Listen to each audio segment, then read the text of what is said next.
आणि computing power म्हणजे calculation करण्याची क्षमता ही फार मोठ्या प्रमाणात आहे.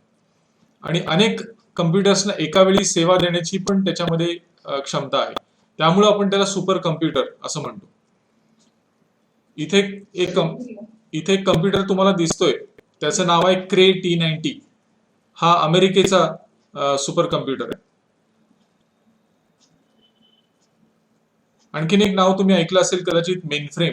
आता तुम्ही जे सांगितलं की IRCTC किंवा मी मागं तुम्हाला स्टेट बँकेचं उदाहरण दिलं होतं, स्टेट बँकेचा सर्व्हर जो आहे तो स्टेट बँकेचा सर्व्हरची क्षमता 1500 ट्रान्झॅक्शन पर सेकंड हँडल करण्याची क्षमता आहे SBIच्या सर्व्हरमध्ये. तर अशा ठिकाणी म्हणजे जिथं व्हॉल्यूम ऑफ ट्रान्झॅक्शन खूप मोठा आहे, अशा ठिकाणी आपल्याला नॉर्मल आपलं डेस्कटॉप किंवा अशा पद्धतीचा कम्प्युटर चालत नाही, तर तिथं सर्व्हर टाईपचा कम्प्युटर लागतो. इथं आणखीन एक गोष्ट तुम्हाला सांगावीशी वाटते की ह्या सगळ्या ज्या गोष्टी आहेत, या काही गोष्टी आता थेरॉटिकल झाल्यात. म्हणजे सुपर कम्प्युटर आहे अस्तित्वात अजूनही, पण मेन फ्रेम, मिनी हे जे कन्सेप्ट आहे हे आता थोडेसे आउटडेटेड झालेले आहेत. पण हे थेरी समजण्यासाठी म्हणजे याच्यामध्ये एक गोष्ट लक्षात घ्या की सुपर कम्प्युटरची पॉवर ही सगळ्यात जास्त असते. त्याच्या खालोखाल येतो तो मेन फ्रेम. म्हणजे अनेक युजर्सना सेवा देण्याचं काम मेन फ्रेम करतो, पण सुपर कम्प्युटर पेक्षा ह्याची पॉवर पॉवर म्हणजे कम्प्युटिंग पॉवर आणि स्टोरेज पॉवर या दोन्ही गोष्टी सुपर कम्प्युटर पेक्षा कमी असतात. इथे जसं म्हणलंय की it handles hundreds and thousands of users handling massive amounts of input, output and storage. ही सगळी कामं करण्याची क्षमता ही प्रचंड मोठ्या प्रमाणात या मेन फ्रेम कम्प्युटर्स मध्ये असते. तर पहिलं आपण बघितलं सुपर कम्प्युटर, दुसरं आपण बघतोय ते मेन फ्रेम कम्प्युटर्स. तिसरा पॉइंट इथं जो दिलाय, इथं दिलाय बघा तुम्हाला, e commerce servers. E commerce म्हणजे काय माहितीये तुम्हाला? E commerce, what is e commerce? ह्या ज्या कंपन्या आहेत मोठ्या मोठ्या ई कॉमर्स सर्व्हिसेस देणाऱ्या, या कंपन्या पण अशा पद्धतीचे सर्व्हर्स वापरतात, ज्यांना आपण मेन फ्रेम कम्प्युटर्स अशा कॅटेगरीमध्ये गणू शकतो. ई कॉमर्स कंपनी कुठली माहिती आपल्याला? फ्लिपकार्ट आहे, अमेझॉन आहे, ईबे आहे. अशा अनेक कंपन्या आहेत ज्या आपल्याला ई कॉमर्स सुविधा देतात. म्हणजे काय की ऑनलाईन ट्रान्झॅक्शन, इंटरनेट बेस्ड आपण शॉपिंग त्याच्यावरती करू शकतो. That is e commerce. तर अशा ज्या मोठ्या मोठ्या कंपन्या आहेत, आता तुम्हाला माहिती आहे की गेले काही दिवस फ्लिपकार्टचा ऑनलाईन सेल सुरू आहे. फ्लिपकार्ट आणि अमेझॉनचा ऑनलाईन सेल सुरू आहे. तर अशा वेळी ह्या कंपन्यांचे जे सर्व्हर असतात, त्या सर्व्हर्सना प्रचंड मोठ्या प्रमाणात व्हॉल्यूम ऑफ ट्रान्झॅक्शन हँडल करावं लागतं. तर अशा ठिकाणी मेनफ्रेम कम्प्युटरचा उपयोग ह्या कंपन्या करतात. तर सुपर कम्प्युटर आपण बघितलं, मेनफ्रेम बघितलं. आता तिसरी कॅटेगरी जी आहे याच्यामधली ती आहे मिनी कम्प्युटर्स. मिनी कम्प्युटर्स ची प्रोसेसिंग पॉवर ही मेनफ्रेम पेक्षा थोडी कमी असते. स्टोरेजची कपॅसिटी पण मेनफ्रेम पेक्षा थोडीशी कमी असते. पण मिनी कम्प्युटर सुद्धा एका वेळी हंड्रेड्स ऑफ युजर्सना सेवा देऊ शकतो. मेनफ्रेम पेक्षा कमी स्पीड, मेनफ्रेम पेक्षा कमी स्टोरेज, मेनफ्रेम पेक्षा कमी नंबर ऑफ युजर्स ह्याच्यावरती या कम्प्युटरकडनं किंवा ह्या सर्व्हरकडनं सेवा घेऊ शकतात. याचा उपयोग कुठं होतो? तर नेटवर्क सर्व्हर म्हणून होतो, इंटरनेट सर्व्हिसेस देण्यासाठी होतो. तर हे जे आहेत ह्याला आपण म्हणतो mini computers. Mainframe, super computer आणि मिनी कम्प्युटर हे तिन्ही जे आहेत हे एका वेळी अनेक युजर्सना सेवा देण्याचं काम हे करतात, म्हणून हे सर्व्हर कॅटेगरीमध्ये येतात. आता पुढचं जे आपण बघतोय हे मिनी कम्प्युटर. मिनी कम्प्युटर म्हणजे काय की जो आपण आपल्या बँकेमध्ये आपल्याला दिलेला असतो प्रत्येकाला, त्याला आपण डेस्कटॉप सुद्धा म्हणतो. तर डेस्कटॉप कम्प्युटर जो आहे त्यालाच मायक्रो कम्प्युटर असेही म्हटलं जातं. ओके. मायक्रो कम्प्युटर मध्ये काय काय येतं? तर डेस्कटॉप येतो, लॅपटॉप येतो, पामटॉप येतो, टॅबलेट येतो. तर ह्या सगळ्या ज्या गोष्टी आहेत ह्या आपल्या सगळ्या मायक्रो कम्प्युटर्स मध्ये येतात. ओके. ह्याच्यावरती आपण थोडंसं अजून पुन्हा सविस्तरपणे बोलूया. ह्याच्यामध्ये आणखीन एक कॅटेगरी आहे ज्याला आपण म्हणतो वर्कस्टेशन. वर्कस्टेशन हे सुद्धा एका वेळी एकाच युजरला काम देण्याचं त्याचं हे आहे, फंक्शन आहे. एका वेळी एकच व्यक्ती हे वर्कस्टेशन वापरू शकते. मग वर्कस्टेशन आणि मायक्रो कम्प्युटर मध्ये फरक काय आहे? तर वर्कस्टेशन मध्ये जी प्रोसेसिंग कपॅसिटी असते ती प्रोसेसिंग कपॅसिटी वर्कस्टेशन मध्ये जास्त असते. म्हणजे काय की जे लोक व्हिडिओ मल्टीमीडियावरती काम करतात, व्हिडिओ एडिटिंगचं काम करतात किंवा फोटोशॉप सारखी सॉफ्टवेअर वापरतात, डेस्कटॉप पब्लिशिंग करतात, ह्या मंडळींना वर्कस्टेशनची गरज भासते. म्हणजे काय की ज्या मशीनचं काम हे हाय एंड प्रोसेसिंग त्यांना करावं लागतं, अशा ठिकाणी नॉर्मली वर्कस्टेशन वापरलं जातं. म्हणजे त्याची प्रोसेसिंग कपॅसिटी जास्त असते, स्टोरेज कपॅसिटी त्याच्यामध्ये जास्त असते, पण वर्कस्टेशन सुद्धा एका वेळी एकाच व्यक्तीला सेवा देऊ शकतो. तर ह्याच्यामध्ये आपण ब्रॉडली दोन कॅटेगरी बघितल्या. एक आहे ते डेस्कटॉप किंवा क्लायंट कम्प्युटर्स आपण त्याला म्हणतो, आणि एक आहे सर्व्हर टाईपचा कम्प्युटर. हे दोन्ही आहेत कम्प्युटरच, पण दोन्हीमध्ये टेक्नॉलॉजी वाईज खूप मोठा फरक आहे. ह्या दोन्हीमधली जर आपण टेक्नॉलॉजी बघितली, इथं वर्कस्टेशनचं चित्र दाखवलंय बघा तुम्हाला. तो दिसतो तो आपल्याला नॉर्मल कम्प्युटर सारखाच, पण त्याची कपॅसिटी, प्रोसेसिंग कपॅसिटी ही जास्त असते आणि स्टोरेज करण्याची क्षमता त्याच्यामध्ये जास्त असते, म्हणून त्याला म्हणतात वर्कस्टेशन. आणि ह्याचा उपयोग कुठं होतो तर विशेष करून जे व्हिडिओ ऍप्लिकेशन वापरतात, व्हिडिओ एडिटिंगचं काम करतात, व्हिडिओ क्रिएशनचं काम करतात, अशा मंडळींना वर्कस्टेशनची गरज भासते. आणि हे आपण हँडहेल्ड कम्प्युटर्स म्हणतो, जे मायक्रो कम्प्युटर्स या कॅटेगरीमध्ये येतात. आता आपण बघू की डेस्कटॉप कम्प्युटर्स आणि सर्व्हर कम्प्युटर्स या दोन्हीमध्ये फरक काय आहे का. थोडंसं आपण मागच्या वेळी याच्याबद्दल बोललो होतो. कुणाला सांगता येईल का याच्यामध्ये काय फरक आहे, डेस्कटॉप कम्प्युटर्स आणि सर्व्हर कम्प्युटर्स या दोन्हीमध्ये काही फरक असतो का?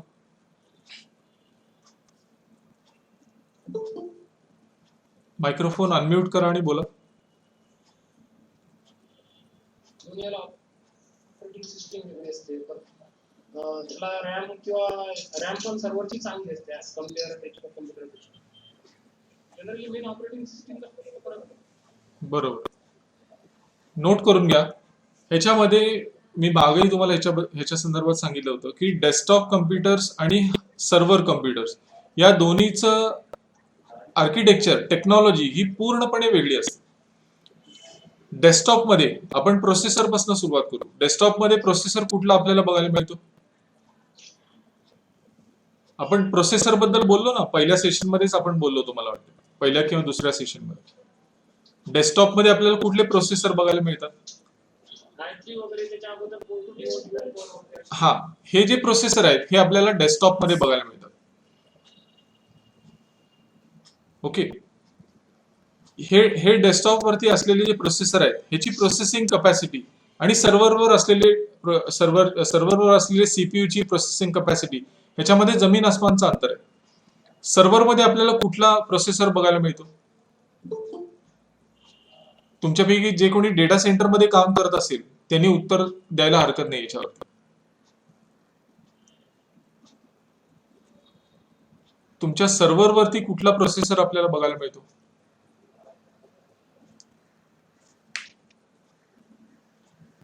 झिऑन ऐकलंय का? झिऑन नाव, झिऑन प्रोसेसर. झिऑन हा इंटेलचा प्रोसेसर आहे. तसंच एएमडी कंपनी बद्दल मी तुम्हाला सांगितलं होतं मागच्या वेळी. एएमडी कंपनी पण सर्व्हरसाठी वेगळे प्रोसेसर बनवते. ते आपण बघितलं होतं, त्याची नावं तुम्हाला आठवत असतील तर.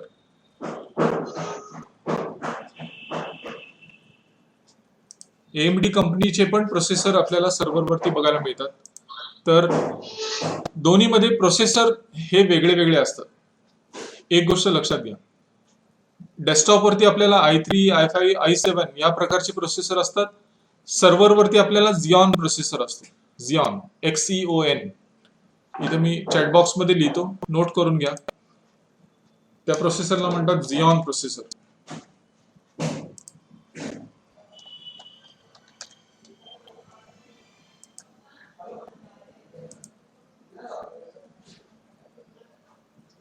हा इंटेलचा प्रोसेसर आहे. तसंच एएमडीचा प्रोसेसर तुम्ही नोट केला असेल मागच्या वेळी, तर एएमडीचे प्रोसेसर पण आपल्याला सर्व्हरवरती त्याच्यामध्ये बघायला मिळतात.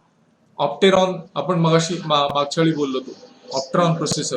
तर ऑप्ट्रॉन प्रोसेसर हा जो आहे हा एएमडीचा प्रोसेसर आहे. तर दोन्हीवरचे प्रोसेसर वेगळे असतात. आता रॅम आपण जी चर्चा केली काल, RAM random access memory, RAM याच्यामध्ये डेस्कटॉपवरती कुठल्या प्रकारची रॅम असते? तुम्ही सगळेजण आता डेस्कटॉप वापरता किंवा लॅपटॉप असेल तुमच्याकडे, तर तुमच्या डेस्कटॉपवरती किंवा लॅपटॉपवरती जी रॅम आहे ती कुठल्या प्रकारची आहे?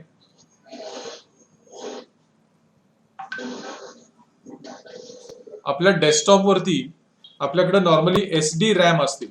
इथे मी चॅटबॉक्स मध्ये देतोय बघा, SD रॅम किंवा DD रॅम या प्रकारची रॅम असते.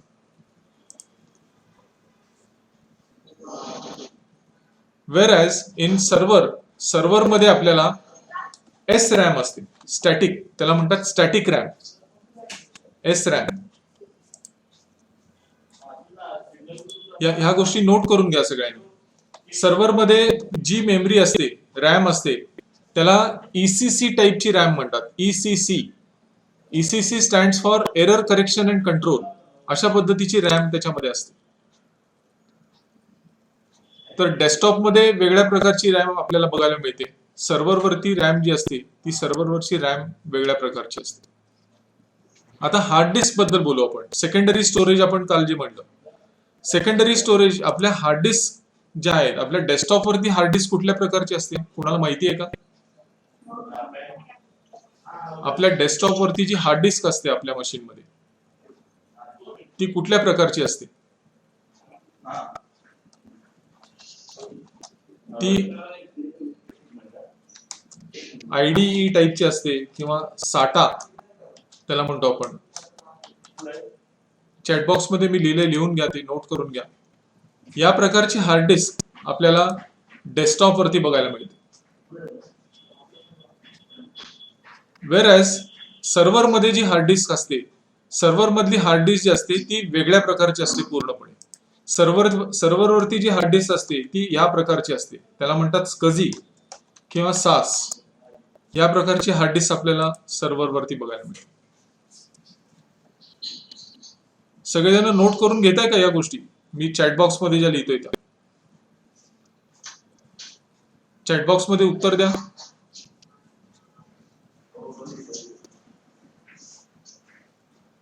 ओके. आपल्याला सर्व्हरवरती जी हार्ड डिस्क असते त्याला आपण म्हणतो SCSI हार्ड डिस्क. SCSI त्याचा उच्चार जे आहे, त्याचं उच्चारण जे आहे त्याला आपण म्हणतो SCSI, SCSI हार्ड डिस्क. SCSIचा लॉंग फॉर्म कुणाला माहिती आहे का? IT मध्ये काम करणाऱ्यांना माहिती असायला पाहिजे. SCSI कशाला म्हणतो आपण?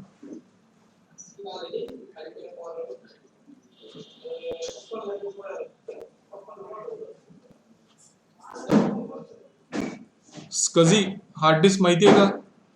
नसेल तर लिहून घ्या. स्मॉल कम्प्युटर सिस्टम इंटरफेस म्हणतात.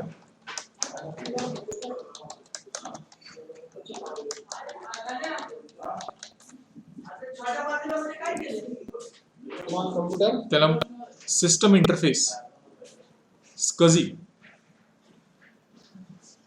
या हार्ड डिस्क मध्ये डेटा ट्रान्सफर रेट जास्त असतो. ह्याची स्पेशालिटी काय आहे तर ह्याचा डेटा ट्रान्सफर रेट जो असतो तो जास्त असतो. म्हणून आपल्याला कारण सर्व्हरला एका वेळी अनेक युजर्सना सर्व्हिस द्यायची असते, त्यामुळे त्याच्यामध्ये जे डेटा ट्रान्सफर होईल ते डेटा ट्रान्सफर फास्ट व्हायला पाहिजे. त्यामुळं नॉर्मली आपल्याला सर्व्हरमध्ये जी हार्ड डिस्क बघायला मिळते ती SCSI टाईपची हार्ड डिस्क असते त्याच्यामध्ये. आणि दुसरा जो प्रकार मी तुम्हाला सांगितला त्याला म्हणतात SAS. ह्याचा लॉंग फॉर्म आहे serial access SCSI. Serial access SCSI. तर आपण रॅम मध्ये काय फरक आहे बघितलं, प्रोसेसर मध्ये काय फरक आहे बघितलं. आता मी सांगतोय तुम्हाला ते हार्ड डिस्क मधला जो फरक आहे, तो सांगितलं. त्यानंतर चौथा फरक जो आहे याच्यामधला, हा जो फरक आहे ह्याला आपण म्हणतो मदरबोर्ड असतो आपल्या कम्प्युटरमध्ये. या मदरबोर्ड वरती चिपसेट त्याला म्हणतो आपण. मायक्रोप्रोसेसर चिप्स ज्या असतात त्या संपूर्णपणे दोन्ही प्रकारामध्ये वेगळ्या वेगळ्या असतात. त्याला आपण म्हणतो चिपसेट. तर चिपसेट आपल्याला जो डेस्कटॉप वरती बघायला मिळतो तो आणि सर्व्हर वरती जो असतो तो, ह्याच्यामध्ये खूप मोठा फरक आहे. तर चिपसेट मध्ये पण फरक आहे. आणि शेवटचा मोठा फरक मगाशी जसं ह्यांनी सांगितलं, लकडेंनी सांगितलं की ऑपरेटिंग सिस्टम जी आहे, ऑपरेटिंग सिस्टम मध्ये फरक असतो. डेस्कटॉपवरती आपल्या कुठली ऑपरेटिंग सिस्टम असते? विंडोज. विंडोजचे आपण वेगवेगळे व्हरायंट्स बघितले. विंडोज 95 पासून याची सुरुवात झाली. 95, 98, 2000, XP, 7, 8, विंडोज 10, हे सगळे जे व्हर्जन्स आहेत ही विंडोजची डेस्कटॉपवरची व्हर्जन्स आहेत. आणि सर्व्हरवरती कुठले व्हर्जन्स असतात विंडोजची? तर विंडोज 2007, 2008 ही जी व्हर्जन्स आहेत, ही सगळी व्हर्जन्स आपल्याला विंडोज 2012 ही जी व्हर्जन्स आहेत ही सगळी आपल्याला सर्व्हरवरती पाहायला मिळतात. तर दोन्हीमध्ये फरक काय आहे असं जर कोणी विचारलं आपल्याला, डेस्कटॉप टेक्नॉलॉजी आणि सर्व्हर टेक्नॉलॉजी या दोन्हीमध्ये फरक काय आहे, तर हा फरक आहे. आलं लक्षात? दोन्ही मधला फरक कुणाला रिकॅप करता येईल? काय सांगितलं मी आता तुम्हाला, काय काय फरक आहे दोन्हीमध्ये? रॅम मध्ये फरक आहे, हार्ड डिस्क मध्ये फरक आहे, प्रोसेसर मध्ये फरक आहे, चिपसेट मध्ये फरक आहे आणि ऑपरेटिंग सिस्टम मध्ये फरक आहे. तर आपण टाइप्स ऑफ कम्प्युटर्स पहिल्यांदा बघितले. टाइप्स ऑफ कम्प्युटर्स मध्ये काय काय बघितलं आपण? Super computer, mainframe, mini computer, micro computer, हे 4 मुख्य प्रकार आपण बघितले. सुपर कम्प्युटर कुठं वापरला जातो? तर weather forecasting, air stations, NASA सारखी जी ऑर्गनायझेशन आहेत, आपल्याकडे इस्रो आहे, या ठिकाणी सुपर कम्प्युटर वापरले जातात. मेनफ्रेम कम्प्युटर्स हे मोठ्या मोठ्या कंपन्यामध्ये या प्रकारचे कम्प्युटर्स वापरले जातात. म्हणजे जे सर्व्हर्स, थोडक्यात सर्व्हर्स ज्याची कपॅसिटी खूप मोठ्या प्रमाणात आहे, अशा पद्धतीच्या याला आपण म्हणतो मेनफ्रेम. त्याच्यानंतरची जी कॅटेगरी आहे ती मिनी कम्प्युटर्स. मिनी कम्प्युटर्स पण एका वेळी अनेक जणांना काम देण्याची त्यांच्याकडे कपॅसिटी असते, पण प्रोसेसिंग पॉवर आणि स्टोरेज हे दोन्ही त्याच्यामध्ये मेनफ्रेम पेक्षा कमी असतं. आणि मायक्रो कम्प्युटर्स, असे आपण 4 प्रकार बघितले. मायक्रो कम्प्युटर मध्ये पुन्हा मी तुम्हाला काय सांगितलं की त्याच्यामध्ये तुमच्याकडे नोटबुक आहे, नोटबुक, डेस्कटॉप, त्यानंतर तुमचे टॅबलेट, हे सगळे जे आहेत हे मायक्रो कम्प्युटर्स या कॅटेगरीमध्ये येतात. सुपर, मेनफ्रेम, मिनी, मायक्रो असे 4 प्रकार आहेत त्याच्यामध्ये. टाइप्स ऑफ कम्प्युटर्स जर कोणी विचारलं आपल्याला तर हे आपल्याला अशा पद्धतीने सांगता आलं पाहिजे.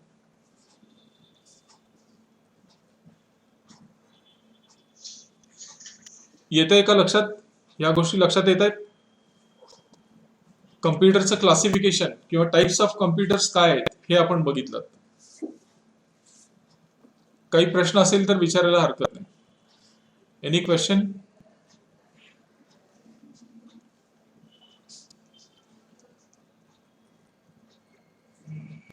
कोणाला काही प्रश्न आहे? मिनी आणि मेनफ्रेम मध्ये हे दोन्ही सर्व्हर कॅटेगरीचीच मशीन आहे.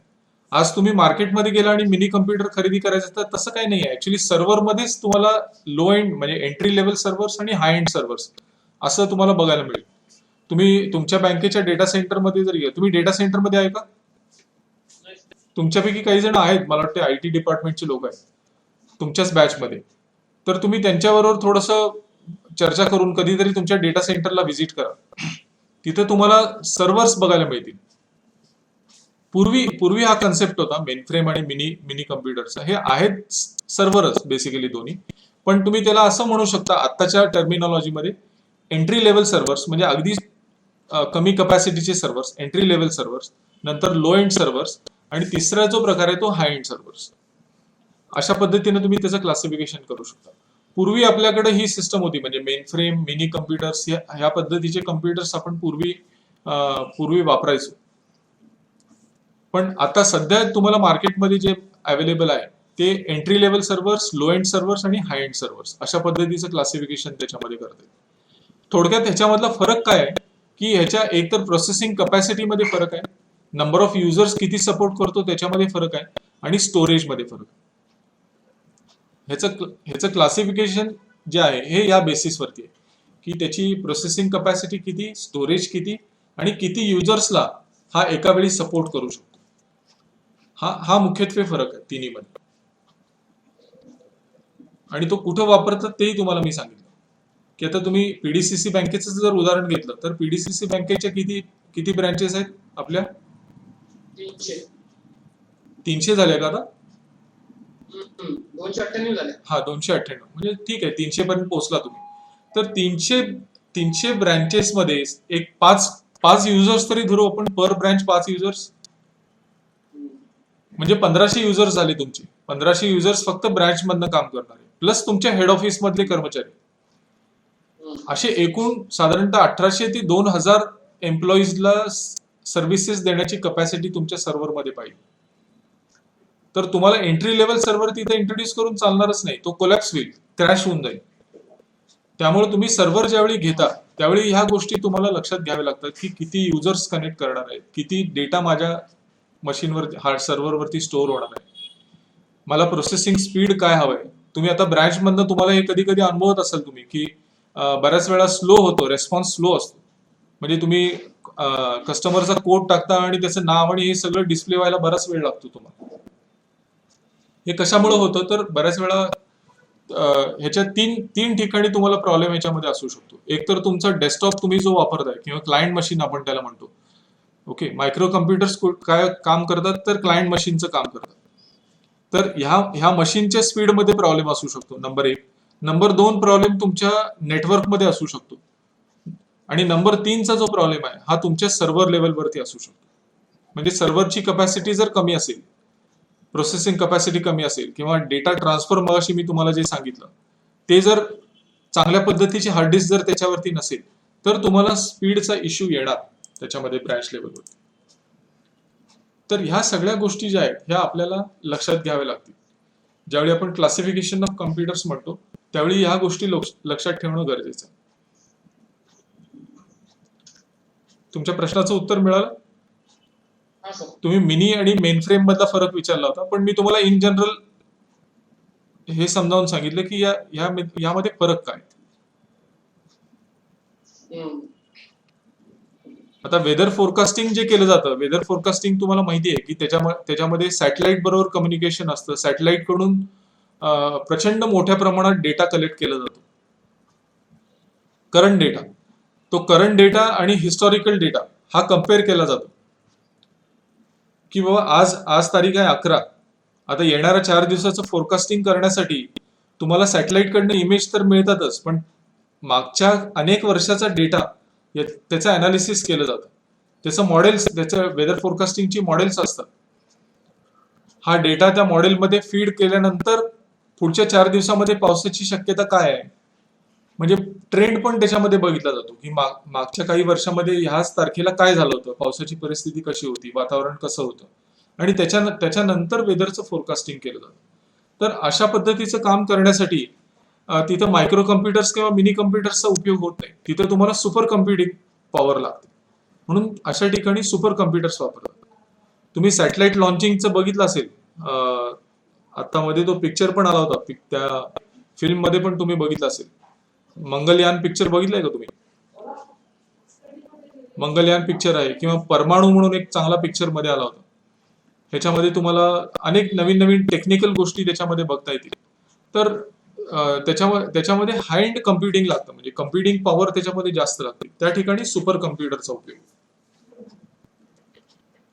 तर आपण टाइप्स ऑफ कम्प्युटर्स बघितलं. अजून काही शंका आहे का कुणाला?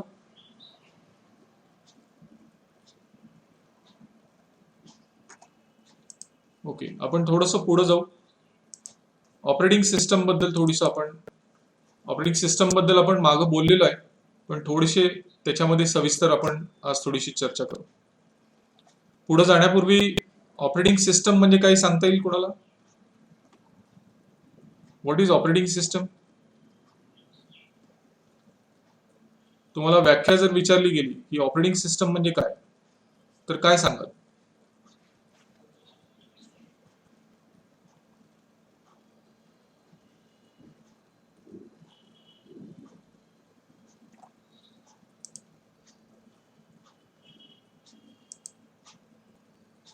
ऑपरेटिंग सिस्टमची व्याख्या काय?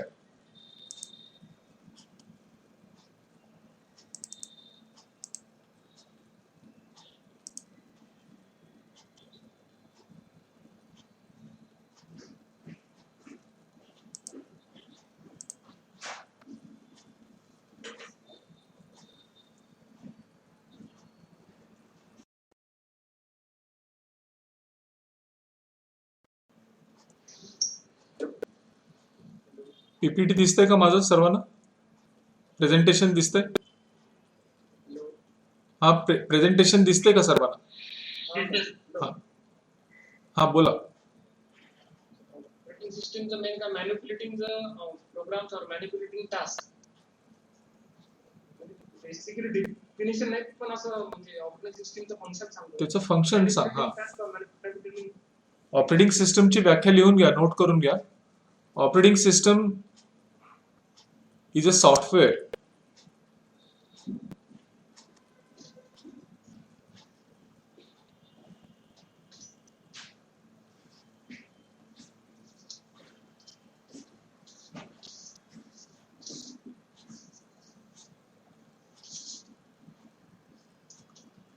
operating system is a software developed by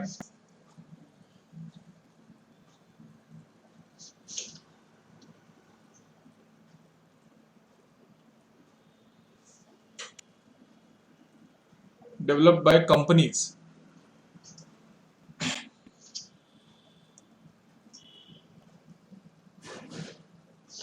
which takes care of following functions. तुम्हाला मी फंक्शन्स ऑलरेडी सांगितली होती. ऑपरेटिंग सिस्टम काय फंक्शन्स करते ह्याच्याबद्दल मी तुम्हाला सांगितलं होतं. ते तुम्हाला तिथं लिहायचं आहे. आता सांगा मला फंक्शन्स काय आहेत, ऑपरेटिंग सिस्टमची फंक्शन्स काय आहेत?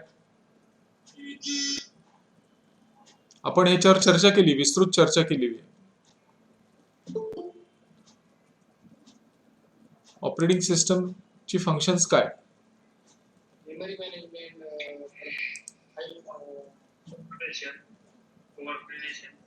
बरोबर. Coordination, file management, memory management आणि इंटरप्रिटेशन ही काम आहेत ऑपरेटिंग सिस्टमची.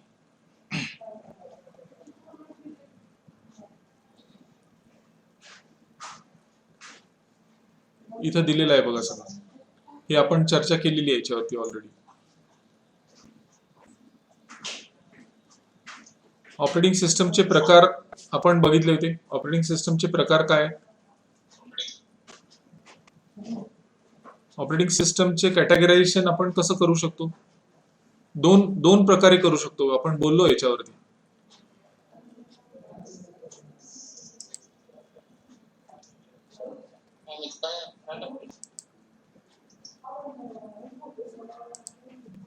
ऑपरेटिंग सिस्टमचे कॅटेगरायझेशन कसं करू शकतो आपण?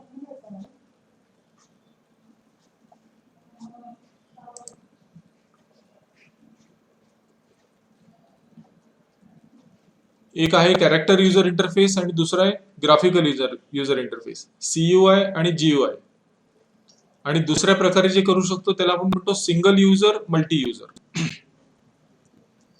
कॅरेक्टर युजर इंटरफेस मध्ये कुठले प्रकार सांगितले मी तुम्हाला? Character user interface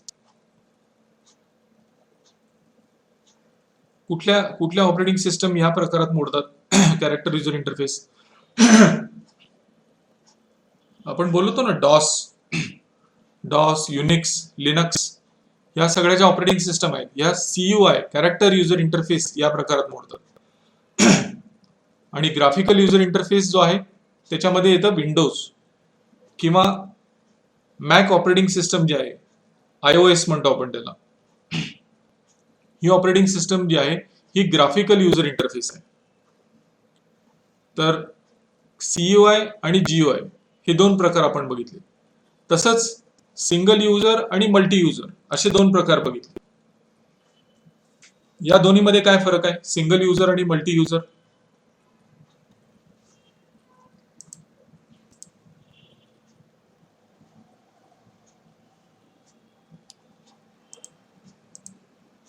single user आणि मल्टी युजर यात फरक काय?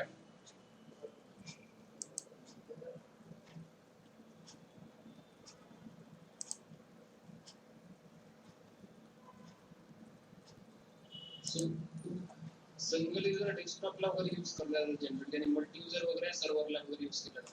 त्याच्या नावातच आहे ना उत्तर तुम्हाला, सिंगल युजर आणि मल्टी युजर. सिंगल युजर म्हणजे एका वेळी एकच युजर त्याच्यावरती काम करणार.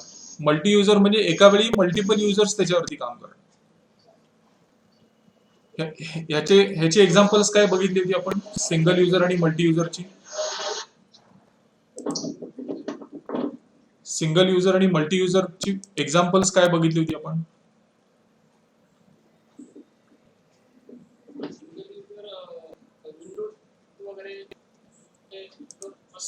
सिंगल युजर मध्ये डॉस आहे, विंडोज आहे, लिनक्स ही दोन्हीकडे काम करते. विंडो आपल्या लिनक्स ही सिंगल युजर म्हणून पण काम करते आणि मल्टी युजर म्हणून पण काम करू शकते.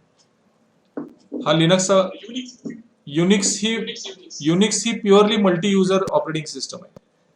युनिक्स ही मल्टी युजर ऑपरेटिंग सिस्टम आहे. लिनक्स दोन्ही प्रकारे काम करू शकते. सिंगल युजर म्हणून पण करू शकते, मल्टी युजर पण करू शकते. वेरॅज युनिक्स जी आहे ही फक्त मल्टी युजर म्हणून काम करते.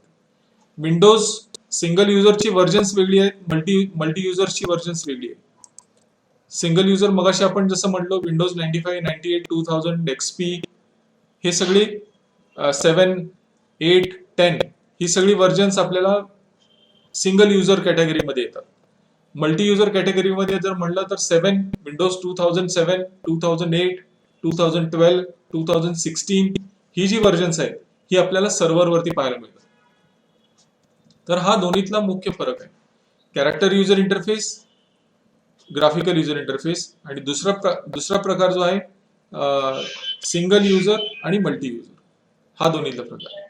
ऑपरेटिंग सिस्टमची फंक्शन्स ही सेम आहे दोन्हीकडे. File management, memory management, coordination आणि इंटरप्रिटेशन हे जे सांगितलं तुम्हाला हे कोर फंक्शन्स आहे, ही दोन्हीकडे सेम आहे. मल्टी युजर मध्ये ऍडिशनल फंक्शनॅलिटी काय आहे तर एका वेळी अनेक युजर्सना सेवा देण्याचं काम ही ऑपरेटिंग सिस्टम करते, म्हणून त्याला आपण म्हणतो मल्टी युजर ऑपरेटिंग सिस्टम. तर हा दोन्हीतला मुख्य फरक आहे.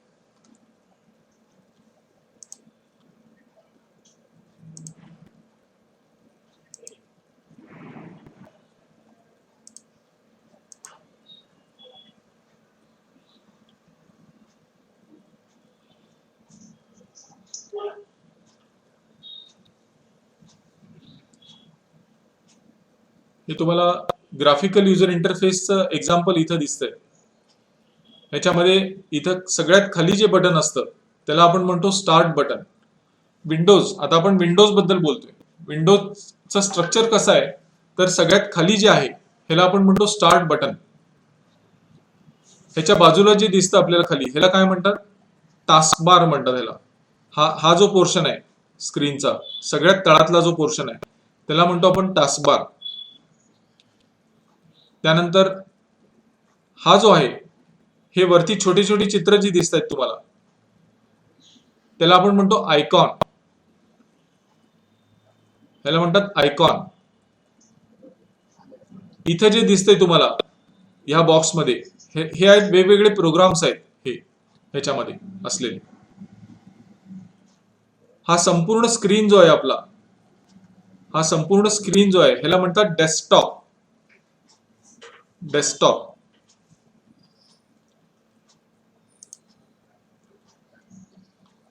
त्यानंतर हा जो दिसतोय तुम्हाला इथला, मी आता कर्सर जिथं दाखवतोय ह्याला म्हणतात डायलॉग बॉक्स. हा आहे डायलॉग बॉक्स. ह्याच्यामधनं तुमची ऑपरेटिंग सिस्टम तुमच्याकडनं काही आणखीन माहिती घेत असते म्हणून ह्याला म्हणतात डायलॉग बॉक्स. लक्षात आलं? स्टार्ट बटन, टास्कबार, हे प्रोग्राम्स आहेत वेगळे वेगळे, हे आयकॉन आहेत छोटे छोटे वरती दिसत आहेत ते, ह्याला म्हणतात आयकॉन्स. आणि ही एक विंडो ओपन केलेली आहे. ह्याला विंडोज का म्हणतात हो? कुणाला सांगता येईल का? ह्या ऑपरेटिंग सिस्टमला विंडोज का म्हणायचं? का म्हणतात विंडोज रादर?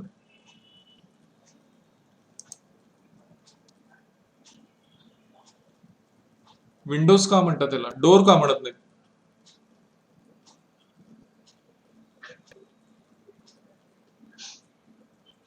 विंडोज का म्हणायचं? कारण ह्याच्यामध्ये कुठलाही प्रोग्राम जो आपण रन करतो, ह्याच्यामध्ये कुठलाही प्रोग्राम जो आपण चालू करतो तो आपल्याला आपल्या समोर विंडोज शेप मध्ये येतो, म्हणून ह्याला म्हणतात विंडोज. आणि विंडोज ही मल्टी टास्किंग पण ऑपरेटिंग सिस्टम आहे, लक्षात घ्या. मल्टीटास्किंग ऑपरेटिंग सिस्टम आहे. म्हणजे काय की विंडोजमध्ये तुम्ही काम करत असताना बघितलं असेल की तुम्ही एका वेळी अनेक प्रोग्राम मध्ये काम करता. वर्डची पण फाईल तुमची ओपन असते, तुम्ही एक्सेल मध्ये काम करू शकता, पॉवर पॉईंट मध्ये करू शकता, इकडं मेल करता, इंटरनेट ब्राउझिंग करता. या सगळ्या गोष्टी तुम्ही एकत्रित करत असता विंडोज एन्व्हायरमेंट मध्ये. म्हणून ह्याला काय म्हणतात, मल्टीटास्किंग ऑपरेटिंग सिस्टम. हा शब्द लिहून घ्या, नोट करून घ्या. जसं आपण मल्टी युजर बघितलं तसं तसं विंडोज जे आहे, विंडोज ही मल्टीटास्किंग ऑपरेटिंग सिस्टम आहे. मल्टीटास्किंग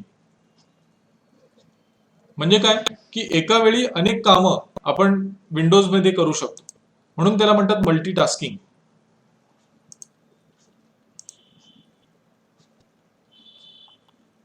ठीक आहे, आपण थोडंसं पुढे जाऊ.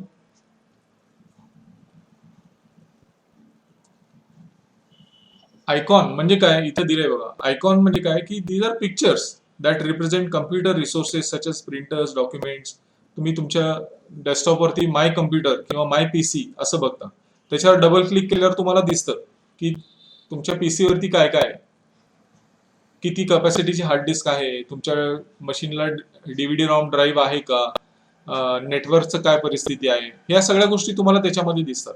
त्यासाठी तुम्हाला त्याच्यावरती डबल क्लिक करावं लागतं, म्हणजे तो प्रोग्राम सुरू करावा लागतो तुम्हाला. Okay. Windows operating system offers two unique tools called as task bar and start button.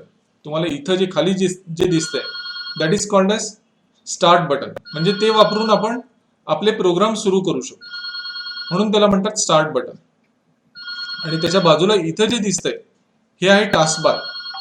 ह्याला म्हणतात टास्क बार, कारण आपण करत असलेली कामं आपल्याला मिनिमाइज स्वरूपामध्ये ह्याच्यामध्ये दिसत असतात, म्हणून त्याला म्हणतात टास्क बार.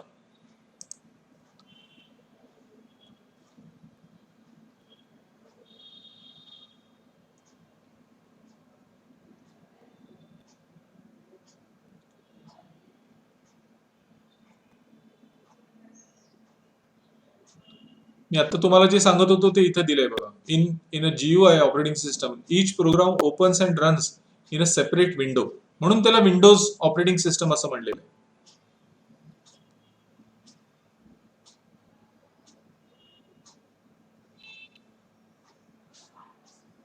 आणि ज्या सॉफ्टवेअरमध्ये आपण काम करत असतो त्या विंडोला म्हणतात ऍक्टिव्ह विंडो. ऍक्टिव्ह विंडो म्हणायचं तर. आपल्याला हे जे दिसतं हा आहे मेनू बार. हा जो पोर्शन आहे आपल्याला जो दिसतो ग्राफिकल युजर इंटरफेस, जरी आपण ऑपरेटिंग सिस्टम वापरत असू तरी त्याच्यामध्ये आपल्याला हा अशा पद्धतीचा बार जो दिसतो त्याला म्हणतात menu bar. Menu bar. Dialog boxes मगाशी मी तुम्हाला दाखवलं. तुम्ही ज्यावेळी प्रिंट बटन वरती क्लिक करता त्यावेळी आणखीन एक डायलॉग बॉक्स ओपन होतो. त्याच्यामधनं तुम्हाला किती पेजेस प्रिंट करायचे आहेत, तुमच्या पेजचं ओरिएंटेशन काय आहे, या ऍडिशनल गोष्टी तुम्हाला विंडोजला सांगाव्या लागतात. त्याला म्हणतात डायलॉग बॉक्स. ही टर्मिनॉलॉजी ही लक्षात घ्या. विंडोज तुम्ही वापरत असताना ही टर्मिनॉलॉजी आपल्याला वापरायला लागते. आपण वापरतो icon, single click, double click, start button, task bar. Okay. त्यानंतर मेनू आयटम्स. तर हे ह्या सगळ्या टर्मिनॉलॉजीज तुम्हाला GUI ऑपरेटिंग सिस्टम वापरताना तुम्ही वापरत असता. हा डायलॉग बॉक्स आहे बघा, इथं दाखवलेला आहे. आता command line interface, character user interface जे आहे त्याच्यामध्ये आपण कम्प्युटरशी कसा संवाद साधतो, तर आपल्याला ते प्रत्येकाला कमांड द्यावे लागतात. आपल्याला प्रत्येक गोष्टीसाठी कमांड द्यावे लागतात. जसं तुम्ही माय कम्प्युटरवरती डबल क्लिक केल्यानंतर तुम्हाला दिसतं की तुमच्या कम्प्युटरमध्ये काय काय रिसोर्सेस आहेत. तशी सोय तुम्हाला कॅरेक्टर युजर इंटरफेसमध्ये नसते. तुम्हाला या गोष्टी कमांड कम्प्युटरला देऊन बघाव्या लागतात की माझ्याकडे कुठल्या फोल्डरमध्ये कुठल्या फाईल्स आहेत. हे बघायचं असेल तर तुम्हाला dir नावाची कमांड द्यायला लागते, dir/p द्यावं लागतं. तर अशा पद्धतीच्या कमांड्स तुम्हाला वेळोवेळी द्याव्या लागतात तुमचं काम कम्प्युटर कडून करून घेण्यासाठी. अशा पद्धतीचं कमांड प्रॉम्प्ट असतो. तुम्ही तुमच्या विंडोज ऑपरेटिंग सिस्टम मध्ये सुद्धा आता मी दाखवते तसं बघा करून एकदा.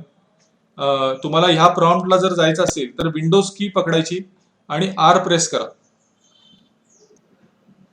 विंडोज की प्रेस करून R प्रेस करा आणि CMD असं द्या ते. CMD. तुम्हाला अशा पद्धतीचा प्रॉम्प्ट दिसेल. इथं दिसतोय का तुम्हाला कमांड प्रॉम्प्ट? म्हणजे तुम्हाला डॉस सिस्टम कशी काम करते हे जर बघायचं असेल तर मी पुन्हा एकदा रिपीट करतो याला.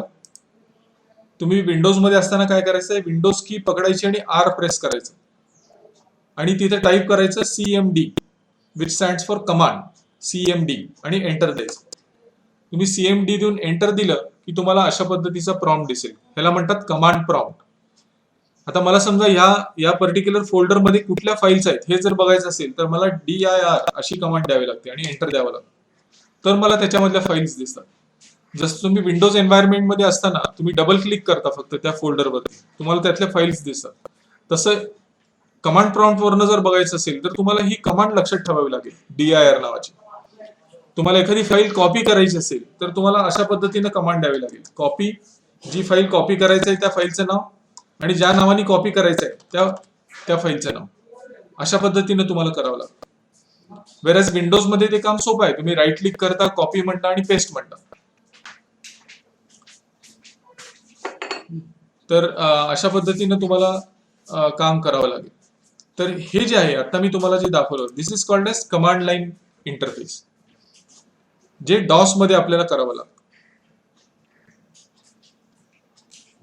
मल्टीटास्किंग बद्दल मी तुम्हाला सांगितलं की तुम्ही वर्ड ओपन केलं, पॉवर पॉइंट ओपन करता, एक्सेल ओपन करता, ब्राउझिंग, इंटरनेट ब्राउझिंग करता, या सगळ्या गोष्टी तुम्ही एका वेळी करू शकता. म्हणून त्याला आपण म्हणतो मल्टीटास्किंग ऑपरेटिंग सिस्टम.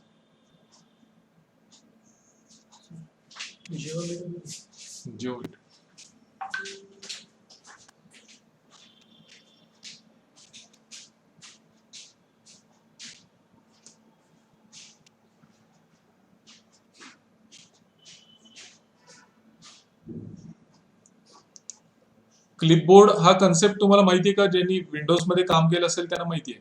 आपण ज्यावेळी कॉपी पेस्ट करतो त्यावेळी कॉपी केलेली माहिती जी आहे ती क्लिपबोर्ड वरती सेव्ह होते. क्लिपबोर्ड म्हणजे बेसिकली काय आहे, it is kind of a memory, कम्प्युटरची मेमरी. तुम्ही कंट्रोल-C प्रेस केलं की ते क्लिपबोर्ड मध्ये ती माहिती त्याच्यामध्ये राहते, म्हणून त्याला म्हणतात क्लिपबोर्ड. आणि आपण कंट्रोल पेस्ट म्हणजे कंट्रोल-V देतो म्हणजे पेस्ट करतो ती माहिती. मल्टीटास्किंग बद्दल आपण आता ऑलरेडी बोललो. मल्टीटास्किंग काय आहे फीचर. मॅनेजिंग ऑफ फाईल्स हे GUI एन्व्हायरमेंट मध्ये खूप सोपं आहे. वेरॅज डॉस मध्ये जर तुम्ही म्हणला, कमांड लाईन इंटरफेस मध्ये जर म्हणला, लिनक्स, युनिक्स वरती जर तुम्हाला फाईल्स मॅनेज करायचे असतील तर तुम्हाला त्या सगळ्या कमांड लक्षात ठेवाव्या लागतात. dir असो, कॉपी असो, रिनेम असो, डिलीट असो, या सगळ्या ज्या कमांड्स आहेत या तुम्हाला विंडोज वरती काही लक्षात ठेवायची गरज नाही. फक्त क्लिक वरती, माऊसच्या क्लिक वरती या तुम्ही गोष्टी करू शकता. पण character user interface operating system जर तुम्ही वापरत असाल तर तुम्हाला या सगळ्या गोष्टीसाठी लागणाऱ्या कमांड्स ज्या आहेत त्या तुम्हाला लक्षात ठेवणं गरजेचं आहे.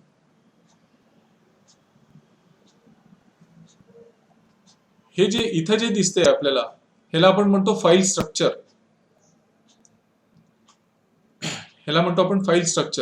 आपल्या फाईल्स कशा स्टोअर होतात विंडोज एन्व्हायरमेंट मध्ये, तर या अशा पद्धतीने स्टोअर होतात. ह्याला म्हणतात इन्व्हर्टेड फाईल ट्री स्ट्रक्चर. हे लिहून घ्या, इन्व्हर्टेड फाईल ट्री स्ट्रक्चर म्हणजे थोडक्यात उलट झाड. Inverted file tree structure. सगळ्यात वरती जे असतं C ड्राईव्ह, ह्याला म्हणतात root directory. Root, ROOT, root directory. या रूट वरती जे आहेत ह्याला म्हणतो आपण ब्रांचेस. हे फोल्डर दिसत आहेत ना तुम्हाला, application folder, budget folder, correspondence folder, हे सगळे फोल्डर आहेत. या ब्रांचेस आहेत ह्याच्या, या रूटच्या. या ब्रांचेस झाल्या. या ब्रांचची सब ब्रांच असू शकते. हे बघा इथं या बजेट्स मध्ये 2000 आणि 2001 अशी 2 फोल्डर आहेत परत. तर हे जे तुम्हाला दिसतंय हे सगळे फोल्डर्स आहेत आणि या फोल्डरमध्ये आतमध्ये फाईल असतील किंवा पुन्हा एक सब फोल्डर असेल. म्हणून या संपूर्ण स्ट्रक्चरला इन्व्हर्टेड ट्री स्ट्रक्चर म्हणतात. म्हणजे तुमच्या ऑपरेटिंग सिस्टमचं फाईल स्ट्रक्चर काय आहे असं जर विचारलं तर that is inverted file tree structure. म्हणजे सर्वात वरती असतं ते रूट असतं, रूट वरती फोल्डर असतात, फोल्डरमध्ये सब फोल्डर असतात किंवा फाईल्स असतात. तर रूट, फोल्डर, सब फोल्डर आणि फाईल्स हे असं स्ट्रक्चर आहे आपलं फाईल स्टोअर करण्याचं.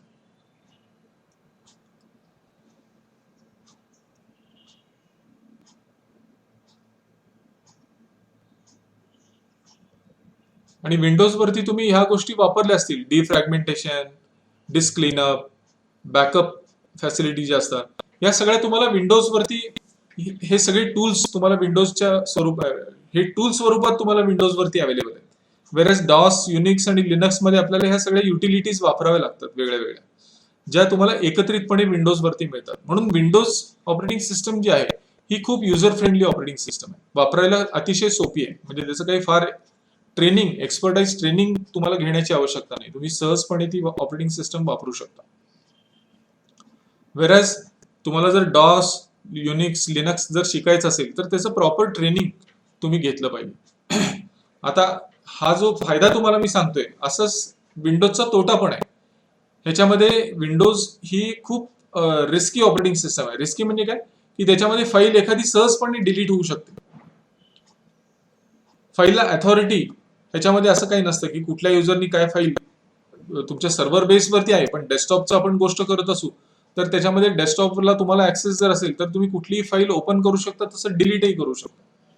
बऱ्याच लिनक्स आणि ह्या ऑपरेटिंग सिस्टम मध्ये, लिनक्स, युनिक्स सारख्या ऑपरेटिंग सिस्टम मध्ये हे काम सहज करता येत नाही. त्याच्यासाठी तुम्हाला एक्सपर्टाइजची आवश्यकता आहे. तर हा दोन्हीतला मुख्यत्वे फरक आहे. तर आज आपण थोडीशी ऑपरेटिंग सिस्टमची ओळख करून घेतलेली आहे, की ऑपरेटिंग सिस्टम मध्ये नक्की काय, ऑपरेटिंग सिस्टम मध्ये काय प्रकार आहेत ऑपरेटिंग सिस्टमचे, आणि ऑपरेटिंग सिस्टम मध्ये आपण काय काय गोष्टी त्याच्यामध्ये करू शकतो, या गोष्टी आपण आता इथं बघितल्या. तर मी इथं थांबतोय. आपल्याला काही जर शंका असेल तर विचारायला हरकत नाही, कारण पुढचं सेशन आपल्याला सुरू करायचं.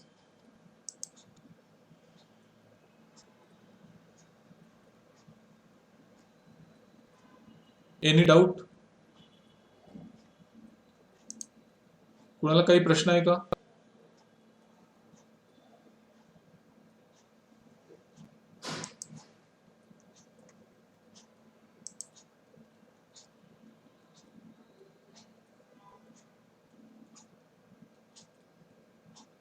Any question?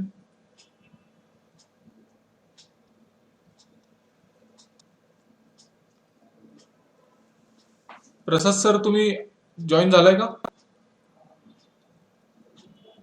मला दिसत नाही सर. तुम्ही तुमचा व्हिडिओ ऑन करता?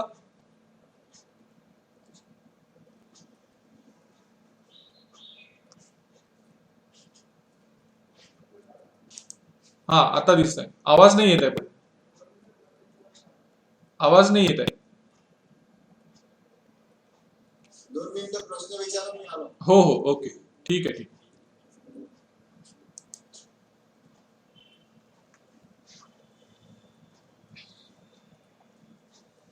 तर आज आपण टाइप्स ऑफ कम्प्युटर्स बद्दल चर्चा केली.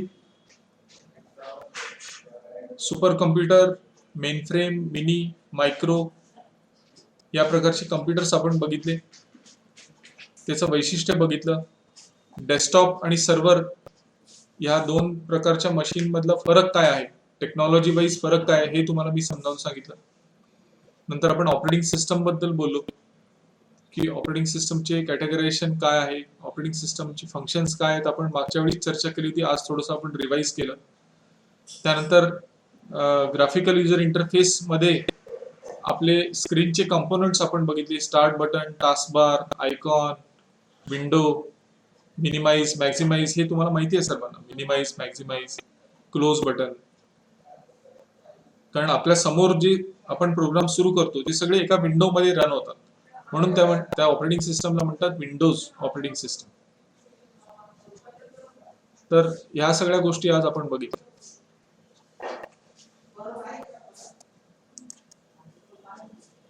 काही प्रश्न?